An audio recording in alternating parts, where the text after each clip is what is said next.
மங்கள பட்டினில் மணக்கோலம் விவாகா வழங்கும் சுபமுகூர்த்த பட்டு சென்னை சில்க் ஸ்ரீநகர் வேளச்சேரி குரோம்பேட் மற்றும் திருவள்ளூர்.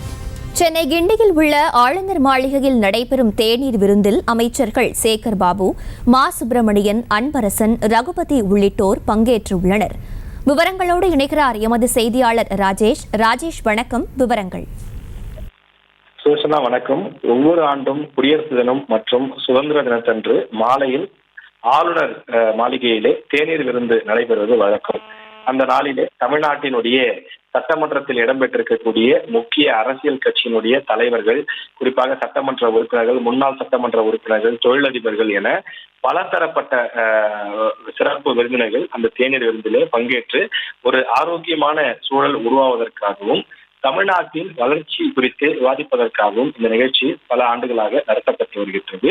அந்த வகையில் நாட்டின் 75வது குடியரசு தினத்தை ஒட்டி இன்று காலையிலே ஆளுநர் அவர்கள் சென்னையில் நடைபெற்ற நிகழ்ச்சியில் கொடியேற்றி வைத்து குடியரசு தினம் உற்சாகமாக கொண்டாடப்பட்டது. அதனைத் தொடர்ந்து 4:30 மணியளவில் இன்றைய தினம் தேநீர் விருந்து நடத்தப்படும் என்று ஆளுநர் மாளிகை சார்பில் அறிவிக்கப்பட்ட நிலையில் தமிழக அரசு சார்பில் 5 அமைச்சர்கள் பங்கேற்றிருக்கிறார்கள். முக்கியமாக அமைச்சர் தங்கம் தென்னரசு, அமைச்சர் மா சுப்பிரமணியன், சேகர் பாபு உள்ளிட்ட முக்கிய அமைச்சர்கள் 5 பேர், சட்டத்துறை அமைச்சர் ரகுபதியோடு சேர்த்து 5 பேர் இந்த தேநீர் விருந்தில பங்கேற்றிருக்கிறார்கள். முதலமைச்சர் முக்கியமான ஒரு மாநாட்டு நிகழ்ச்சியில பங்கேற்பதற்காக திருச்சி சென்றிருக்கக்கூடிய காரணத்தால் இந்த தேநீர் விருந்திலே பங்கேற்கவில்லை. அதே போல அதிமுக, பாஜக உள்ளிட்ட கட்சிகளிலிருந்தும் இந்த தேநீர் விருந்திலே பங்கேற்றிருக்கிறார்கள்.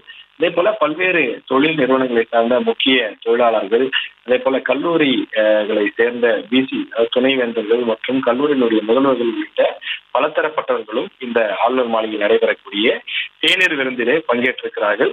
தமிழக அரசியல் பொறுத்தவரையிலே எதிர்கட்சிகள், அதாவது காங்கிரஸ், திமுகவினுடைய கூட்டணி கட்சிகளாக இருக்கக்கூடிய கம்யூனிஸ்ட், விடுதலை சிறுத்தைகள் போன்றவை தொடர்ந்து ஆளுநருக்கு எதிரான நிலைப்பாட்டை எடுத்திருக்கின்றன. காரணம், தமிழக ஆளுநர் தொடர்ந்து தமிழக அரசுக்கு எதிராகவும் தமிழக அரசின் பல நிலைப்பாடுகளுக்கு எதிராகவும் செயல்படுகின்றார். எனவே அவர் கொடுக்கக்கூடிய விருந்தில் நாங்கள் பங்கேற்கப் போவதில்லை என அறிவித்திருக்கின்றனர்.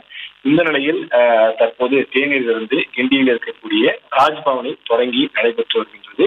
இதில் பல்வேறு தலைவர்கள், பிரபலங்கள், அரசியல் கட்சியினர், தொழிலதிபர்கள் என பலரும் பங்கேற்றிருக்கிறார்கள். விவரங்களுக்கு நன்றி ராஜேஷ். செய்திகளை உடனுக்குடனும் துல்லியமாகவும் தெரிந்து கொள்ள சப்ஸ்கிரைப் பண்ணுங்க.